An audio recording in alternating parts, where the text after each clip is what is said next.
ईश्वर के घर में देर है, अंधेर नहीं। अर्थात परमात्मा के निर्णय में समय लग सकता है,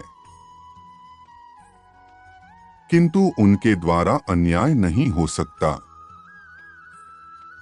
आपके हृदय में उठने वाली व्याकुल तरंगे हर वक्त ईश्वर को स्पर्श करती हैं। जब आप इसे सुन रहे हैं तो वह आपको देख रहे हैं, क्योंकि वह इस संदेश को आप तक पहुंचाना चाहते हैं। वह कहते हैं, मेरे प्रिय बच्चों, जिस प्रकार आप दुख के साक्षी बने हैं, उसी प्रकार आप सुख के साक्षी अवश्य बनेंगे। आप अपने जीवन में एक के बाद एक चमत्कारों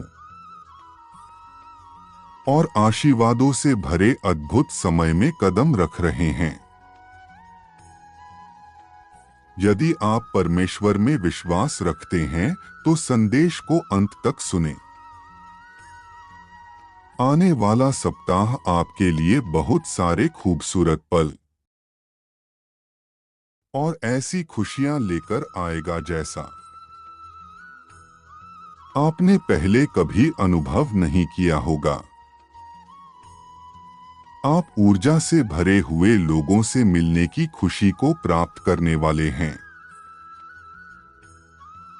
इन दिनों आपका मन अशांत और चिंतित हो सकता है,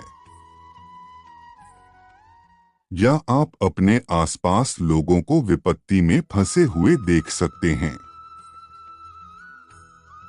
परंतु मेरे प्रिय, आपको भयभीत होने की आवश्यकता नहीं है। ब्रह्मांड में ग्रहों की स्थिति और लगने वाले ग्रहण के कारण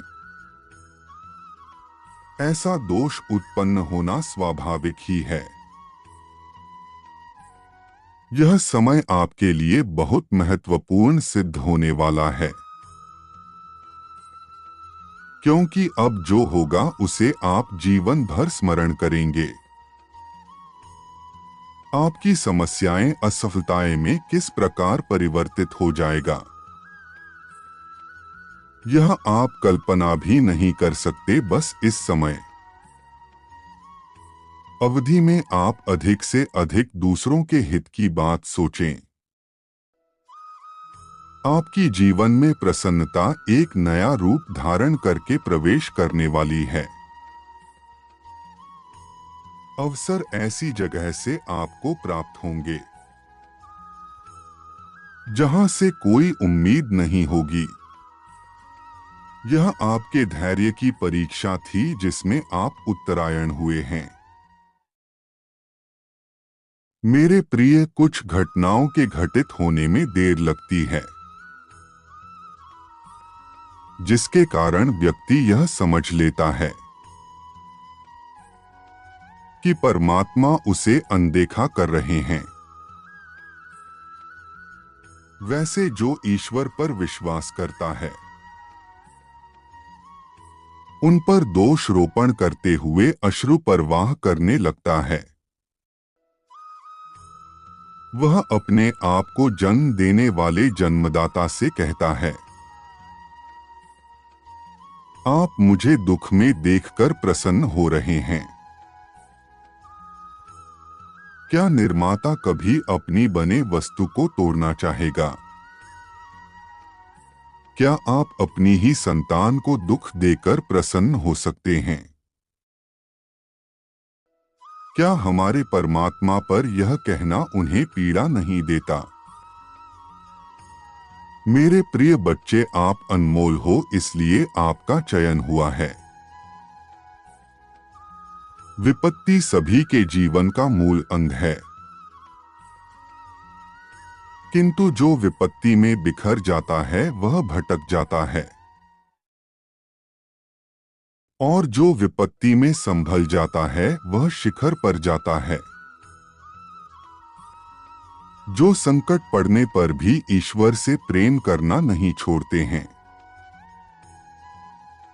वह परमात्मा के प्रिय हो जाते हैं। आप विशेष इसलिए है क्योंकि आपने विपत्ति के समय अपना विश्वास नहीं छोड़ा। अब आप विजय के हकदार हैं। जिंदगी एक सिक्के की तरह है। सुख और दुख दो पहलू हैं। एक समय में केवल एक ही पक्ष दिखाई देता है, लेकिन याद रखें दूसरा पक्ष अपनी बारी का इंतजार कर रहा है। किंतु तुम्हारे अच्छे स्वभाव के कारण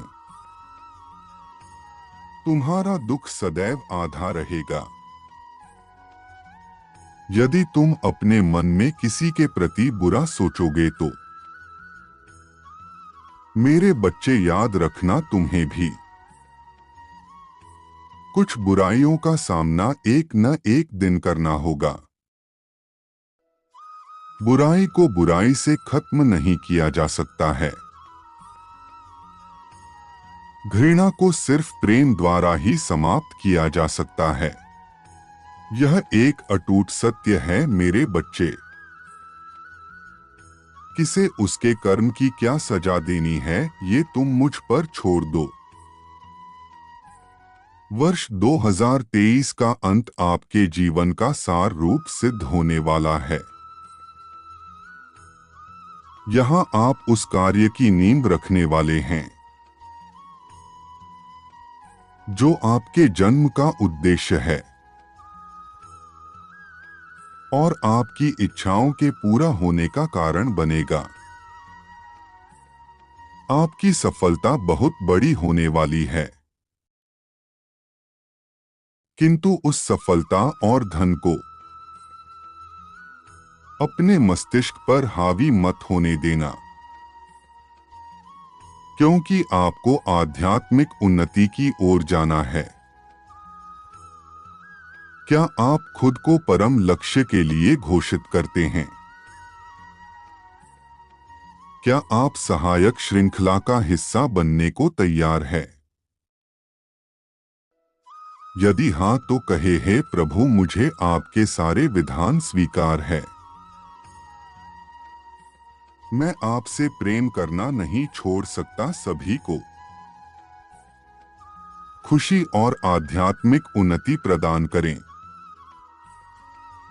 ऐसा कहते हुए उस दिव्य प्रकाश को अपने हृदय में उतरने दे, जो आज आपको पूरी तरीके से नवीन ऊर्जा से भर देगा और आप चमत्कार के साक्षी बनेंगे। तुम्हारा मुझ में विश्वास देखकर मैं बहुत प्रसन्न हूं। तुम्हारी आस्था का यह परिणाम है कि मैं तुम्हें परेशानियों से बचाने का प्रयास करता हूं। मेरे बच्चे, मैं तुम्हें समय समय पर मार्गदर्शन देता रहूंगा। तुम्हें मेरी द्वारा दिए हुए संकेतों को समझकर आगे की योजना पर कार्य करना होगा। मैं बस यही चाहता हूं कि तुम जीवन में कभी किसी के साथ कुछ बुरा मत करो। जब तक तुम सही राह पर चलते रहोगे मैं तुम्हारा साथ दूंगा। तुम्हारी हर मुश्किल को दूर करूंगा। तुम जीवन में कोई भी गलत निर्णय ना लो, इसलिए तुम्हें सतर्क करता हूं।